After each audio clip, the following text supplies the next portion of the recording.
দাঁড়াও, তোমরা ওগুলো ফেলো না। তোমরা এই ভাঙা বোতল দিয়ে কি করবে? এটা কোনো কাজের নাকি? এই ভাঙা বোতল দিয়েই আমার দাদা একটা মূল্যবান জিনিস বানিয়ে দেবে। আরে আমি তো দেখছি তুমি সারাদিন ধরে এই বোতলই কুড়াচ্ছ, এগুলো নিয়ে কি বিক্রি করবে? হ্যাঁ রে, ঠিকই বলেছিস, আমার এদের কথা বিশ্বাস হয় না। জিনিসটা আগে করে নিয়ে আসে, তারপর দেখো তোমরা। আরে হ্যাঁ, যা যা। তো বন্ধুরা, আমি কি জিনিস তৈরি করতে যাচ্ছি সেটি দেখতে দেখতে তোমরা যদি মাকে ভালোবেসে থাকো তাহলে একটি লাইক, আর যদি বাবাকে ভালোবেসে থাকো তাহলে একটি কমেন্ট অবশ্যই করবে। যদি বাবা মা দুজনকেই ভালোবেসে থাকো তাহলে সাবস্ক্রাইব করতে ভুলো না জানো। দাদা, এগুলো দিয়ে তুমি কি বানাচ্ছ? এগুলো দিয়ে আমি একটা জাতিগত হেডড্রেস বানাবো, যেটা দেখে সবাই তোমার প্রশংসা করবে। ইয়ে, কি মজা।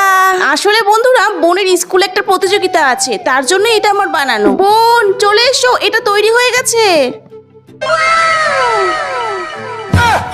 আরে বাহ, এইটা তো খুবই সুন্দর। চিন্টু চিন্টু, আমার বোনের জন্য একটা বানিয়ে দে। চিন্টু দে না। চিন্টু না না, আমি পারবো না, তখন তোমরা আমাকে অনেক অপমান করেছিলে। যাও গিয়ে তোমরা বানিয়ে নাও, আমাকে ছাড়ো।